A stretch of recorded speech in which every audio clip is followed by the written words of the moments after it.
14 अगस्त पर एक मुसलमान को क्या करना चाहिए? इस्लामी रहनुमाई। अस्सलामु अलैकुम वरहमतुल्लाहि वबरकातुहू। अल्हम्दुलिल्लाहि रब्बिल आलमीन वस्सलातु वस्सलामु अला रसूलिहिल करीम। आज हम एक अहम मौजू पर बात करेंगे कि 14 अगस्त यौम आज़ादी के मौके पर एक मुसलमान को क्या करना चाहिए। इस्लाम हमें अपने मुल्क से मोहब्बत, अमन, शुक्रगुजारी और अच्छे अखलाक की तालीम देता है, लेकिन हर काम कुरान व सुन्नत की हुदूद में रहकर करना चाहिए।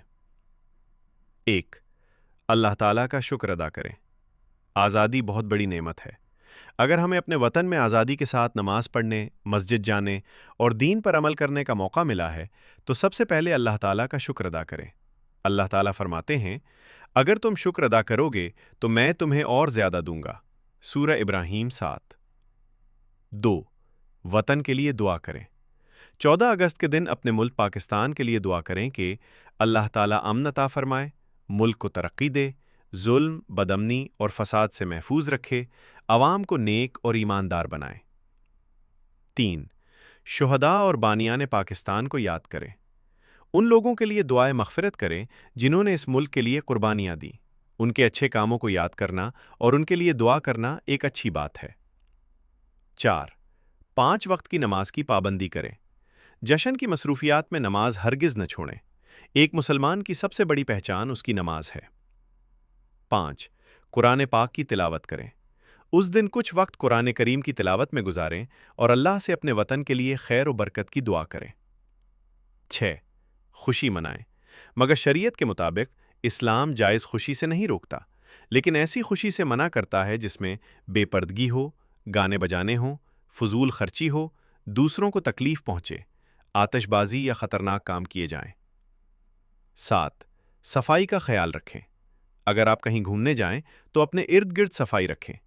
इस्लाम सफाई को ईमान का हिस्सा करार देता है। 8. कौमी परचम का एहतराम करें। कौमी परचम मुल्क की अलामत है। इसका एहतराम करें और किसी ऐसी हरकत से बचें जिससे उसकी बेहुरमती हो। 9. गरीबों की मदद करें। अगर अल्लाह ने आपको वुसअत दी है तो किसी ज़रूरतमंद की मदद करें, खाना खिलाएं या सदका करें। यही हकीकी खुशी है। 10वां. अच्छे अखलाक का मुजाहिरा करें। अपने वालिदैन, रिश्तेदारों, पड़ोसियों और दोस्तों के साथ हुस्न सलूक करें। यही इस्लाम की खूबसूरती है। अहम नसीहत: 14 अगस्त मनाना जायज़ या नाजायज़ होने का मसला मुख्तलिफ अहले इल्म के दरमियान तफसीली फ़क़ी गुफ्तगू का मौजू रहा है, लेकिन इस बात पर सब मुत्तफ़िक़ हैं कि हर खुशी शरीयत की हुदूद के अंदर होनी चाहिए। इसलिए किसी भी ऐसे काम से बचें जो गुनाह, फजूल खर्ची या दूसरों की तकलीफ़ का सबब बने। अल्लाह ताला हमारे वतन पाकिस्तान को अमन, तरक्की, खुशहाली और दीन इस्लाम की खिदमत की तौफ़ीक़ अता फ़रमाए और हमें सच्चा, दयानतदार और बाकिरदार मुसलमान बनाए। आमीन या रब्बुल आलमीन। अगर आपको ये वीडियो पसंद आई हो तो इसे अपने दोस्तों के साथ ज़रूर शेयर करें। वीडियो को लाइक करें और इस्लामी मालूमात हासिल करने के लिए हमारे चैनल को सब्सक्राइब करना न भूलें। अस्सलामु अलैकुम वरहमतुल्लाहि वबरकातुहू।